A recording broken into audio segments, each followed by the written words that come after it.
The importance of time. In his book, The Screwtape Letters, C.S. Lewis writes, "The future is, of all things, the least like eternity.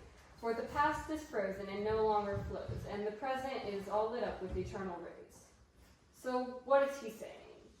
By this, I believe that Lewis is referring to the fact that we as humans tend to get so caught up reliving the past or planning for the future that we forget to live in the present.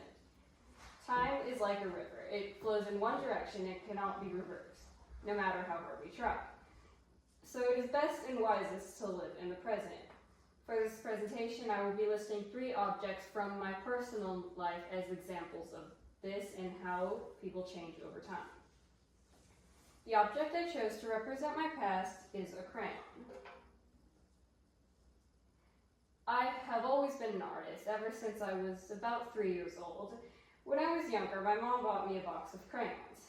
Now, crayons are a good medium for young artists because they are big and bold and they're easy to maneuver and color with. But crayons are very messy, just like young artists.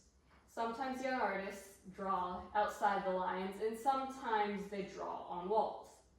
Don't draw on walls.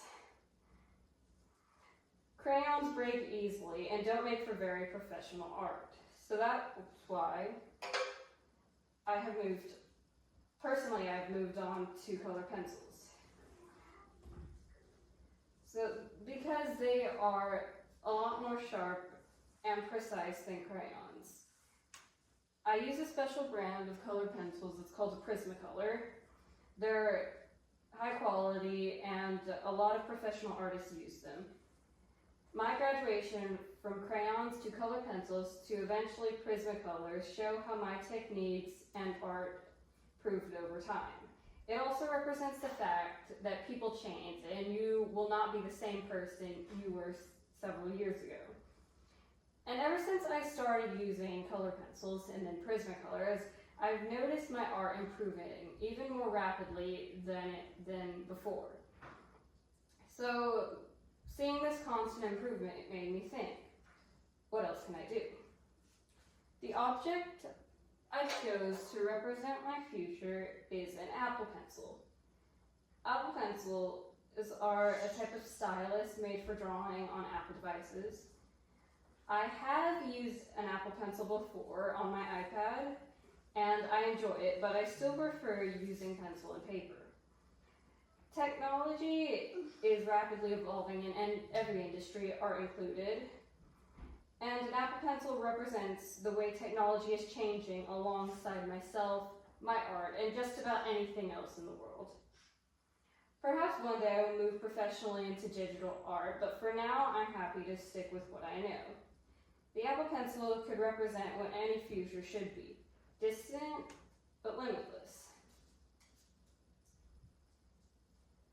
In a nutshell, I've listed 3 objects. One that represents my past, one that represents my present, and one that represents my future. I chose a crayon to represent my past, a Prismacolor pencil to represent my present, and an Apple Pencil to represent my future. You'll notice that these are all related to art. But these things lead to a larger truth. We all have pasts, and we will all have a future. But what about the present? To quote C.S. Lewis in his book, The Voyage of the Dawn Treader, no one is told what would have happened. Life is too short to wonder what could have been or what will be. So what are you going to do about that today?